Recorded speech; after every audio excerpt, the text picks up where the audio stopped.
What is going on with sales volume in 2024? Sales volume has been struggling year to date across the Bay of Quinte and Prince Edward regions. And in today's video, we're going to be chatting about why I think that's the case so far this year. Following extremely low interest rates through the pandemic to an accelerated interest rate hiking cycle, which began in the spring of 2022, 2023 was a bit of an uncertain time in the market with a high rate environment. Many expected that 2024 would be a bit of a rebound year from the uncertainty and high rates we experienced in 2023.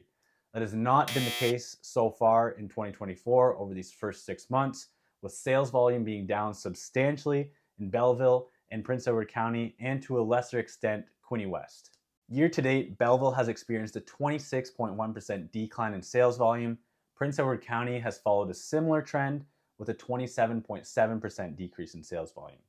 Quinte West shines above these two markets, highlighting the importance of CFB Trenton for the stability of the Quinte West market, with only a 5% decline in sales volume in Quinte West year to date. So the question is, why are we seeing these declines so far in 2024 when this was supposed to be some kind of rebound year from 2023? Well, number one, investors. Investors really aren't back into the market, especially compared to what they were like in the pandemic. It seemed like everybody wanted to invest in real estate because things were appreciating and prices were going up month over month. So you couldn't lose in real estate, which brought a lot of people who weren't necessarily real estate investors into the real estate investing sphere because it was quick, easy money. Well, when that stopped and people stopped investing for appreciation, a lot of investors got out of the market. And when prices aren't going up month over month over month, you need to find other strategies to make that investment lucrative. And the number one is cash flow, which has always been an investment strategy in real estate. But cash flow is also harder in higher rate environments. So a lot of the times you're needing to manufacture this cash flow by forcing the appreciation of the property, maybe by adding a second unit or basement apartment. Although you still can cash flow some single family homes, those ones that you can are usually a little bit run down and not in great areas. So then comes in the second problem is, what does your tenant profile look like? And with the landlord tenant board rules in Ontario, taking a risk on a tenant that may be subpar to some people is not a risk they want to take to try and generate cash flow in a real estate investment, especially when thoughts around the appreciation side are a little bit unknown right now. Number two, first-time home buyers. First-time home buyers really feed the market, and without first-time home buyers, it's really just a game of musical chairs of people who are already in the market trading their assets, because the normal property ladder goes first-time home buyer, entry-level home. That entry-level home is sold, and those sellers buy that mid-priced home, mid-priced sellers buy that high-priced home, etc. And if you don't have that bottom part of the pyramid being fed, like I said, it's just these people trading assets. And it's not so much that first-time home buyers are not in the market or don't want to be in the market. It's that they can't be in the market because they're forced to qualify at higher interest rates, which brings their purchasing power down, which just creates a ton of competition around these really entry-level homes. And you don't have first-time home buyers really feeding that bottom of the property ladder and helping all these people move up. So with first-time home buyers not in the market as much as they were before, that is really tough on sales volume. Number three, surrounding markets. So our market, since we're close to the GTA, like it or not, we are tied to the GTA. And with lower sales volume happening in Toronto, Durham, Peel, wherever around the GTA, they're all struggling sales volume wise.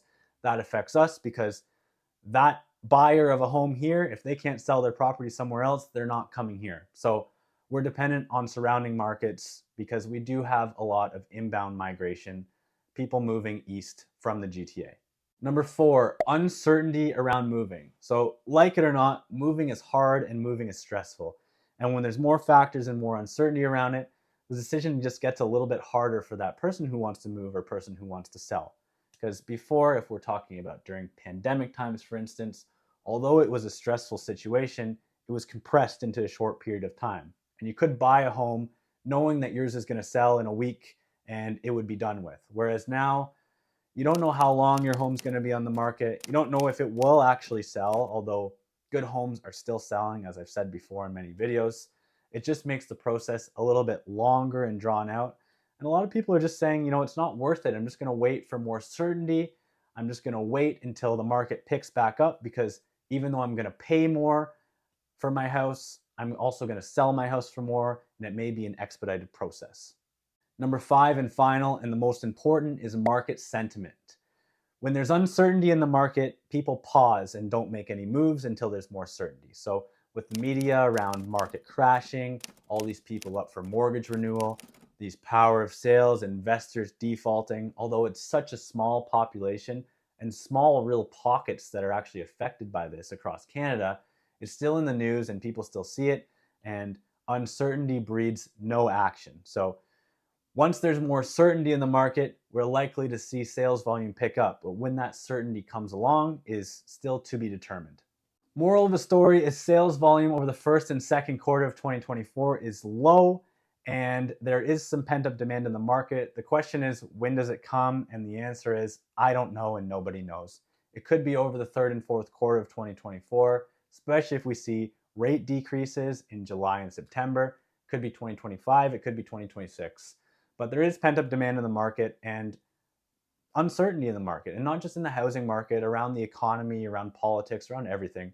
It's important that we get first-time homebuyers back into the market, whether that's through some kind of government incentive or program, or just lower rates so they can unlock more purchasing power. Investors will also come back into the market, likely when they see lower rates, and if they see prices going up, it'll make that investment a little bit more comfortable.